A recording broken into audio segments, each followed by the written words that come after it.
नमस्कार, स्वागत आहे तुमचं सुषमास किचनमध्ये। आज आपण टरबूजाच्या सालीपासून वर्षभर टिकणारी टरबूजाची कँडी बनवणार आहोत। अगदी आवळा कँडी सारखी ही कँडी छान वर्ष ते 2 वर्ष पण तुम्ही स्टोअर करू शकता। अगदी रसरशीत अशी ही कँडी तयार होते। तुम्हाला मी एक तोडून पण दाखवते, पाहू शकता। अगदी रसरशीत आणि चटपटीत अशी ही कँडी अगदी सोप्या पद्धतीने तयार होते। रेसिपी शेवटपर्यंत बघा। रेसिपीला लाईक करा, चॅनलला सबस्क्राईब करा, तसेच बेल नोटिफिकेशन पण ऑलवर प्रेस करा। आता आपण टरबूजाच्या सालीची कँडी बनवायला सुरुवात करूया। टरबूजाच्या ज्या साली असतात ना, त्याची आपण कँडी बनवतोय। फेकून न देता टुटी फ्रुटी बनवणार नाही आहोत, कँडी बनवणार आहोत। त्यासाठी मी साली ह्या वॉटरमेलन चिरल्यानंतर व्यवस्थित धुवून घेतलेल्या आहेत आणि याची जी काळी पाट आहे ती पूर्ण आपण काढून घ्यायची। बाकीच्या सालीचे मी तुकडे करून घेतलेले आहेत, फक्त एक साल तुम्हाला ठेवलेली आहे की याची साल काढून कसे तुकडे करायचे ते दाखवण्यासाठी। आता पूर्ण ह्या पाठीची याची साल काढून घेऊया फोडीची आणि तुकडे करून घेऊया।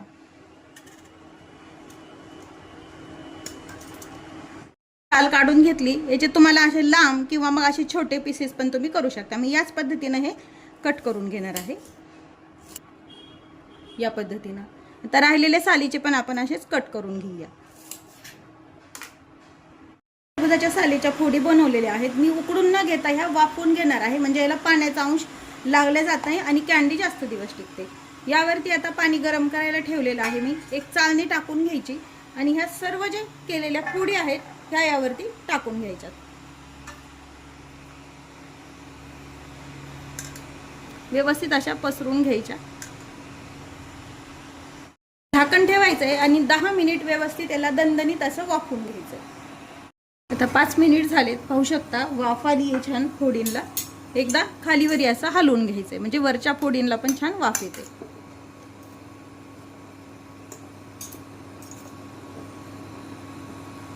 आणि पुन्हा यावरती झाकण ठेवायचंय। 10 मिनिट झालेत, आता झाकण काढून पाहूया। दणदणीत फोडींना आपल्या छान वाफ आलेली आहे।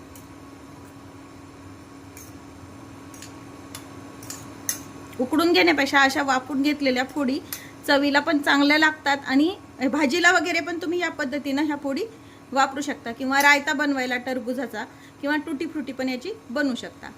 आता आपण इंडक्शन बंद करूया आणि वाफेवरती एक 10 मिनिट असंच ठेवून घ्यायचंय। एक 5 मिनिट आपण वाफ आल्यानंतर असंच झाकून ठेवलेलं होतं। पाहू शकता थोड्याशा फोडी पण आपल्या कलर चेंज होतो, आधीपेक्षा ट्रान्सपरंट झाल्यासारख्या होतात। आता ह्या ज्या टरबूजाच्या फोडी आहेत ना वाफवलेल्या, त्याला बघा तुम्ही अजिबात फक्त वाफेचं पाण्यामध्ये उकडलेले नाहीयेत आपण। ही चाळणी मी एका ताटावरती काढून ठेवलेली आहे। एका डब्यामध्ये ह्या फोडी कोमट असतानाच काढून घ्यायच्या सर्व आपल्याला।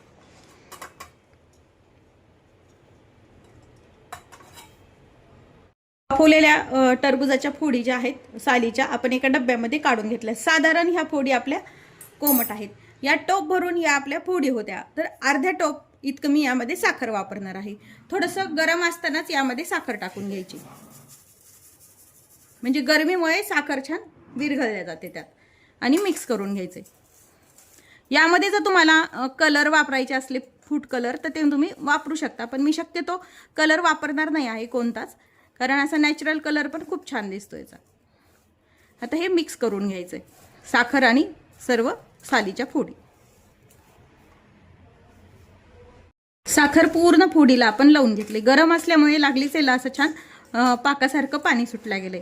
2 ते 3 दिवस हे आपण यामध्ये मुरून ठेवणार आहोत। पूर्ण थंड झाल्यानंतर आपण ह्या डब्याचं झाकण लावून घ्यायचं, नाही तर गरम ह्याच्यात जर झाकण लावलं तर झाकणाला घाम येईल आणि ते पाणी यामध्ये पडेल आणि ही जी टरबूजाची कँडी आहे ती जास्त दिवस आपली टिकणार नाही।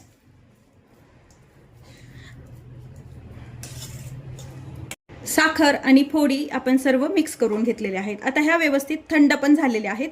आता झाकण लावून ठेवूया आणि 3 दिवस ह्या अशाच आपल्याला मुरून घ्यायचे आहेत। फक्त थंड पूर्ण झाल्यावरती झाकण लावून घ्या, गरम ह्याच्यामध्ये अजिबात झाकण लावू नका। 3 दिवस हे असंच मुरू द्यायचंय। प्रत्येक दिवशी फक्त चमच्याने ते जे साखर आणि फोडी आहेत ते आपल्याला हलवून घ्यायच्यात। आता 3 दिवसानंतर पाहूया। टरबूजाच्या ज्या सालीचं काढलेलं होतं ना ते असं आपण छान मुरून घेतलेलं आहे, पाहू शकता व्यवस्थित हे छान मुरल्या गेलंय. 2 दिवस किंवा 3 दिवस तुम्ही बाहेर ठेवू शकता, जास्तीत जास्त 2 दिवसच, 3 दिवसाच्या वर अगदी ठेवू नका, नाही तर हे खराब होऊ शकतं. आता हे जे आहे आपल्याला थोडंसं हा जो पाक आहे झालेला, याचं पाणी झाले साखरेचं, ते आपल्याला ट्रान्सपरंट होईपर्यंत शिजवून घ्यायचंय. आता हे ज्या फोडी आहेत इथे मी कढई गरम करायला ठेवली, यामध्ये त्या पाण्यासहित टाकून घ्यायच्या साखरेच्या आणि थोडा वेळ आपल्याला शिजवून घ्यायचं. आता थोडी थोडी ह्या जी पाणी आहे साखरेचं झालेलं त्याला उकळी येते.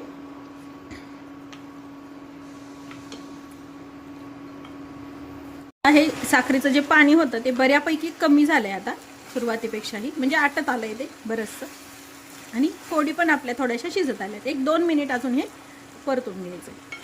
त्यापैकी आपला हा साखरेचं जे पाणी आहे ते आटून गेलेलं आहे. तर हीट कमी करून घेऊया. शकता आधीपेक्षा बराचसा पाक आपला हा घट्ट झालेला आहे.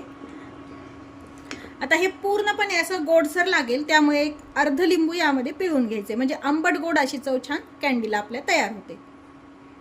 लिंबू पिळणं पूर्णपणे ऑप्शनल आहे, नसेल पिळायचं तरीही चालतं. लिंबाचं बी पडले ते आपण काढून घेऊया. आता लिंबू पिळलेला आहे, याच्यामध्ये 1-2 मिनिट असंच याला शिजून घेऊया. पूर्ण पाक आटल्यानंतरच लिंबू पिळायचं, यामध्ये आधीच नाही टाकायचं. आता हे व्यवस्थित तयार झालेलं आहे. एका चाळणीवरती हे आपल्याला काढून घ्यायचंय.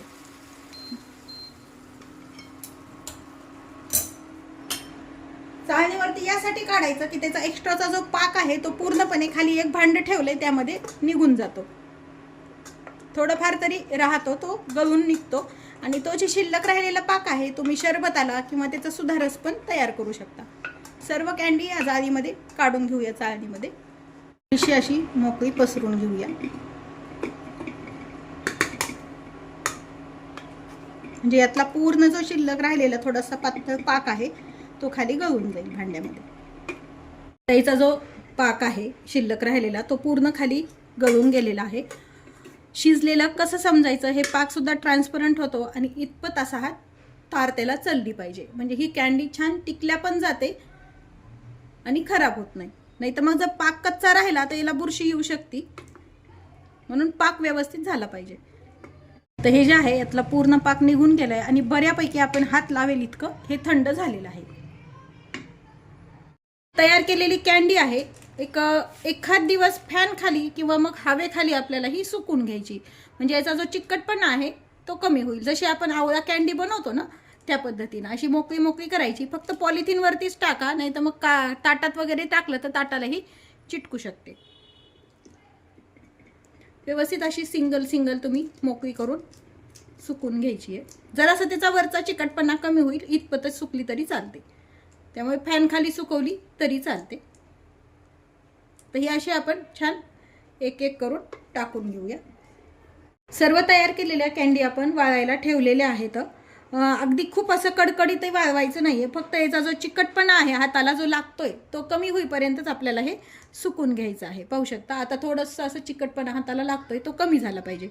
कॅन्डी बनवताना एक काळजी घ्यायची, जसं आपण लोणच्याला किंवा साखर आंबा वगैरे मोरावळा बनवतो त्याला पाण्याचा अजिबात अंश लावत नाही, तसं याला बिलकुल पाण्यामध्ये पाणी लावायचं नाही. पाणी जर लागलं गेलं हाताचं किंवा पाक बनवताना तर ते कॅन्डी ही जास्त दिवस टिकत नाही, त्याला 100% बुरशी येते. त्यामुळे तेवढी काळजी घ्यायची की याला तयार होईपर्यंत किंवा तयार झाल्यानंतरही पाणी लागलेलं नाही पाहिजे.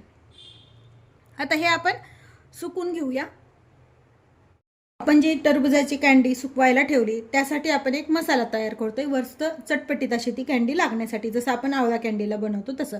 इथे मी अर्धा चमचा आमचूर पावडर घेतली, अर्धा चमचा ओवा घेतलाय, अर्धा चमचा जिरं, अर्धा चमचा काळं मीठ, बडीसोप आणि 6 ते 7 मिरी घेतलेली आहेत. यामुळे काय होईल, आपली जी कॅन्डी आहे ती अगदी चटपटीत लागते. आता हे मिक्सरमध्ये टाकून व्यवस्थित मिक्सरच्या पॉटमध्ये घेऊन बारीक करून घ्यायचे. यामध्ये तुम्ही हे मसाले काही न वापरता फक्त चाट मसाला वापरला तरी चालतो.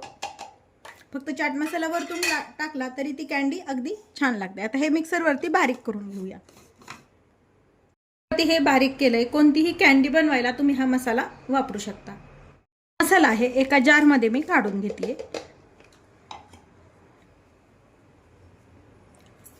या जारमध्येच आपल्याला पिठी साखर टाकायची थोडीशी, म्हणजे छान कोरडी होते. आणि हे छान मिक्स करूया. ही जी आवळा कँडी आपण सुकवायला ठेवली होती, एक साधारण 2 ते 3 तास झाले. त्याचा बराचसा ओलसरपणा आपल्याला कमी झालेला आहे. थोडीशी हाताला जरी चिकट लागत असली तरी आपण जो मसाला केलेला आहे तो याला लावल्यानंतर बराचसा ओलसरपणा याचा कमी होतो. आता ही गोळा करून घ्यायची आहे.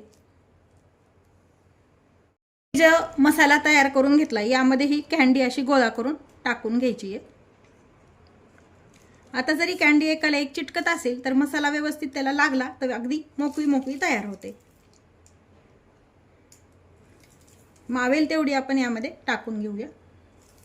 मध्ये थोडीशी आपण कँडी टाकून घेतली. याचं झाकण लावूया आणि बरणी अशी खालून घेऊया, म्हणजे व्यवस्थित सगळ्या याला पीसेसला हे मसाला लावून जातो. आता कँडी आपली मोकळी मोकळी झाली आहे. मसाला आपण लावून घेतलेला आहे.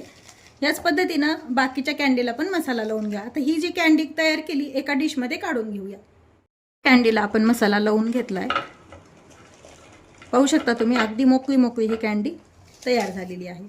पाहू शकता अगदी अशी मऊ अशी ही कँडी तयार होते. आतमधून मस्त रसरशीत अशी असते आणि बाहेरनं छान अशी चवदार.